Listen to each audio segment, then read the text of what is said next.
Assalamualaikum warahmatullahi wabarakatuh. Bagaimana hukumnya sambil sholat memegang mushaf, memegang Al-Quran? Apakah dibolehkan atau tidak? Pasalnya ini sudah banyak dilakukan oleh masyarakat sekarang. Nah, dalam konteks masalah ini ada beberapa pendapat ulama, diantaranya yaitu Imam Nawawi. Menurut Imam Nawawi, membaca Al-Quran dengan melihat mushaf tidak membatalkan sholat, meskipun dia tidak hafal Al-Quran. Bahkan itu wajib dilakukan bila tidak hafal surat Al-Fatihah. Meskipun dengan membalikkan halaman, maka tidak batal salatnya. Andaikan seorang melihat tulisan selain mushaf dan diulang-ulang dalam hati, tidak batal salatnya. Akan tetapi menjadi makruh bila berlangsung lama. Ini adalah pendapat Imam Syafi'i dalam kitab Al-Majmu'. Yang kedua, pendapat Imam Malik.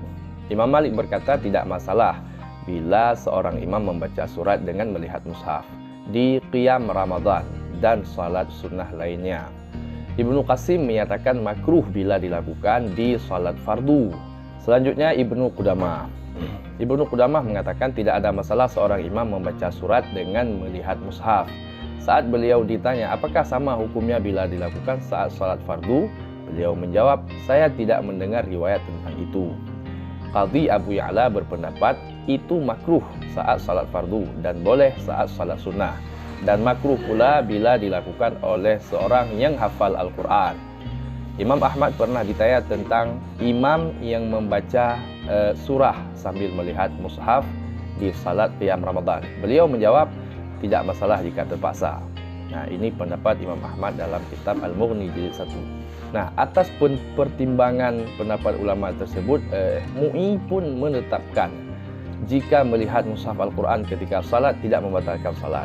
MUI berpendapat boleh membaca Al-Quran dengan melihat mushaf selama tidak mengganggu kekhusyukan dan tak melakukan gerakan yang membatalkan salat. Untuk menjaga kekhusyukan salat, maka imam salat diutamakan membaca ayat Quran bil ghaib dengan hafalan tanpa melihat mushaf. MUI juga memberi rekomendasi jika orang yang akan menjadi imam salat harus memahami ketentuan fikih salat, menjadi kekhusyukan dan memperhatikan kondisi makmum. Begitulah penjelasannya.